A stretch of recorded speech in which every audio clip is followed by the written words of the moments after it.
रुपाली चाकणकरांकडून राष्ट्रवादीच्या महिला प्रदेशाध्यक्ष पदाचा राजीनामा। अत्याचारी अशोक खरात प्रकरणात चाकणकरांना दुसरा धक्का। उपमुख्यमंत्री सुनेत्रा पवार यांच्याकडे राजीनामा सुपूर्द। अत्याचारी अशोक खरातवर आणखी 2 गुन्हे दाखल। नाशिकच्या सरकारवाडा पोलीस ठाण्यामध्ये खरातवर आता 11 गुन्हे। लैंगिक अत्याचाराचे 9 तर फसवणुकीचे 2 गुन्हे।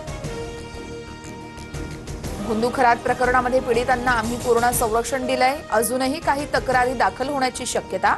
मात्र महिलांचे व्हायरल व्हिडिओ करणाऱ्यांवरती फौजदारी कारवाई होणार। मुख्यमंत्री फडणवीसांचा इशारा। सुषमा अंधारे, रुपाली ठोंबरे, संगीता तिवारी यांच्याकडून नाशिक पोलीस आयुक्तांची भेट। चाकणकर सर्व रॅकेट चालवत असल्याचं दिसतंय, त्यांना सह आरोपी करून अटक करा, रुपाली ठोंबरेंची मागणी।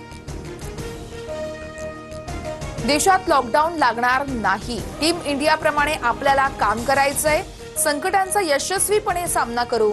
मुख्यमंत्र्यांसोबतच्या बैठकीत पंतप्रधान मोदींचं वक्तव्य। अफवांमुळे पेट्रोल पंपावरती रांगा लावू नका। लॉकडाऊन लागण्याची अफवा पसरवणाऱ्यांवरती फौजदारी गुन्हे दाखल होणार। मुख्यमंत्री फडणवीसांकडून स्पष्ट।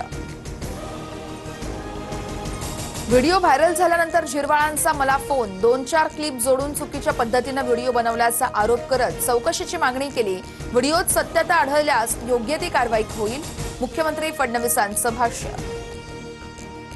राज्यात 30 आणि 31 मार्चला मेघगर्जनेसह वादळी वाऱ्याचा पावसाचा इशारा। विदर्भ, मराठवाडा आणि मध्य महाराष्ट्रामध्ये गारपिटीची शक्यता।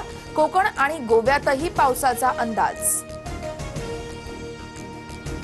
मुंबई लोकलच्या तिन्ही मार्गांवरती उद्या मेगा ब्लॉक असणार। पश्चिम रेल्वेवरती कांदिवली ते बोरिवली दरम्यान धीम्या मार्गांवरती 19 तासांचा ब्लॉक।